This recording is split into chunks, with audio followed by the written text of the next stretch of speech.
بسم اللہ الرحمن الرحیم۔ حضرت عبداللہ بن حذیفہ سہمی رضی اللہ تعالی عنہ کو قیصر روم کی پیشکش۔ حضرت عبداللہ بن حذیفہ سہمی رضی اللہ تعالی عنہ آپ صلی اللہ علیہ وسلم کے صحابی ہیں۔ ہرقل روم کی فوجوں نے انہیں گرفتار کر لیا۔ حضرت عمر رضی اللہ تعالیٰ عنہ کا دور خلافت تھا۔ کچھ اور ساتھی بھی گرفتار ہوئے، ایک ایک سے انٹرویو لے رہے تھے۔ ان کو ہرقل روم نے دیکھا کن کو حضرت عبداللہ بن حذیفہ سہمی رضی اللہ تعالیٰ عنہ کو کہ وہ بڑا خوبصورت اور صحت مند نوجوان ہے، قد و قامت بھی خوب ہے اور بات بھی بڑے سلیقے سے کرتا ہے۔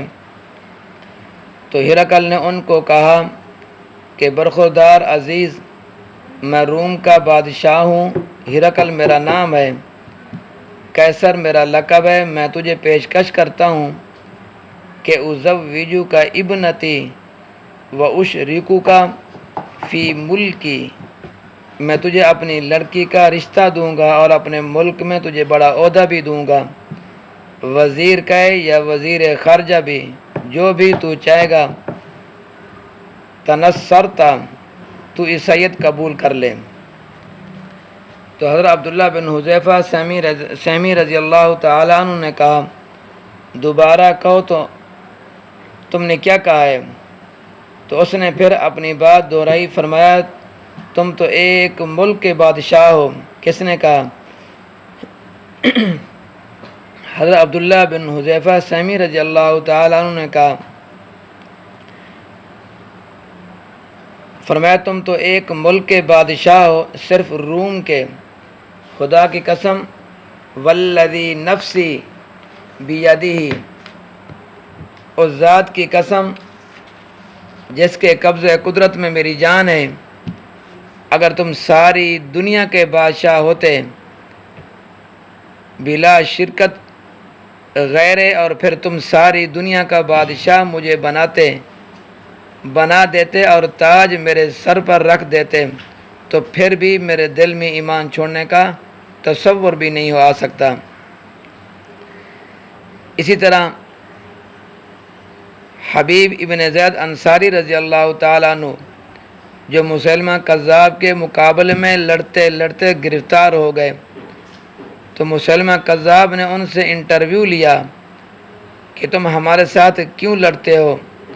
تو کہنے لگے اس واسطے کہ تم جھوٹا ہے، کذاب ہے، تو حضرت صلی اللہ علیہ وسلم پر نبوت ختم ہے اور تو نبوت کا دعویٰ کرتا ہے۔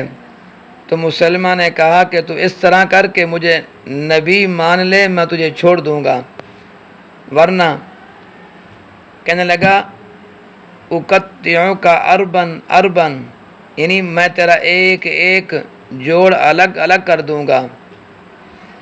اللہ اکبر۔ تو اللہ تعالیٰ فرماتے ہیں، ام حسبتم ان تدخلوا الجنہ، کیا تم خیال کرتے ہو کہ تم جنت میں داخل ہو جاؤ گے؟ ولما یأتکم، اور ابھی تک تمہارے پاس نہیں آئی، مثل الذین، مثالیں ان لوگوں کی، خلو من قبلکم، جو تم سے پہلے گزرے ہیں، مستہم البأساء،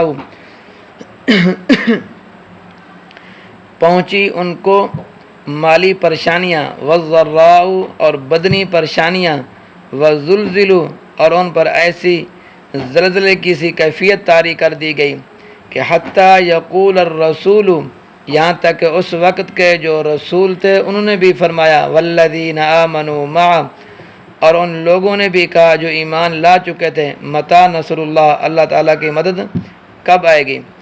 تو اللہ تعالیٰ کی طرف سے اعلان ہوا، الا، خبردار، ثابت قدم رہنا، ایمان نہ چھوڑنا، ان نصر اللہ قریب، بے شک اللہ تعالیٰ کی مدد کیا ہے؟ قریب ہے۔ گو انہوں نے جانیں قربان کر دی، مگر اس سے لوگوں میں اچھے تاثرات قائم ہوئے، اسلام پھیلا، حق پھیلا، سمٹا نہیں ہے حق۔ تو اللہ تعالیٰ فرماتے ہیں، یسألونک ماذا ینفقون، یہ آپ سے سوال کرتے ہیں کیا کچھ خرچ کریں۔ حضرت عمر بن جمو رضی اللہ تعالیٰ عنہ انصاری یہ لنگڑے تھے، جب کھڑے ہوتے تو پھرکی کی طرح پھر جاتے تھے اور تھے بڑے مالدار۔ تو انہوں نے سوال کیا، حضرت میرے پاس پیسے ہیں، مجھے بتائیں کہ میں ان پیسوں کو کہاں خرچ کروں۔ فرمایا قل، تو کہہ دے ما انفقتم، جو بھی تم خرچ کرو گے، من خیر فللوالدین، مال پس ماں باپ کے لیے سب سے پہلے والدین کا حق ہے۔ لیکن یاد رکھنا یہ زکوٰۃ کی بات نہیں ہو رہی، اور نفلی صدقہ بندہ اپنے والدین کو بھی دے سکتا ہے، زکوٰۃ کے پیسے نہیں، نفلی صدقہ بندہ اپنے کس کو دے سکتا ہے؟ اپنے والدین کو بھی دے سکتا ہے۔ فرمایا والاقربین، اور قریبی رشتہ داروں کی مالی امداد کرو، والیتامى، اور یتیموں کی امداد کرو، والمساکین، اور مسکینوں کی امداد کرو، وابن السبیل، اور مسافروں کی امداد کرو۔ یہ چیزیں ہیں خرچ کرنے کی، یہ جگہ ہیں یہاں خرچ کیا کریں۔ فرمایا جتنا دینا چاہو وہ تمہاری ثوابدید پر موقوف ہے، اور کوئی حد بندی نہیں ہے کہ تم اتنے پیسے دو یا فلاں چیز دو۔ میرے دوستو، جس آدمی نے اللہ کے راستے میں خرچ کیا، جس آدمی نے اللہ کے راستے میں اپنی جان دے دی، جس آدمی نے اللہ کے راستے میں اپنا مال دیا، اپنی جان دی، اپنا وقت دیا، صرف اور صرف اللہ کی رضا کے لیے، اللہ کی خوشنودی کے لیے، اللہ کو خوش اور اللہ کو راضی کرنے کے لیے دیے، اس آدمی کا نہ مال رہ گاں چلا جائے گا، اور نہ ہی اس کا وقت رہ گاں جائے گا، نہ ہی اس کی جان رہ گاں جائے گی، اور سب چیزیں اس کی قیمتی بن جائیں گی اگر اس نے اللہ کی رضا کے لیے یہ کام کیے ہیں۔ اور اللہ کی رضا کے لیے جو آدمی کام کرتا ہے، وہ آدمی، وہ بندہ اللہ کو بہت ہی پسند ہے، بہت ہی محبوب ہے۔ دعا فرمائیں کہ اللہ تبارک و تعالی ہمیں اخلاص سے کام کرنے کی توفیق عطا فرمائے۔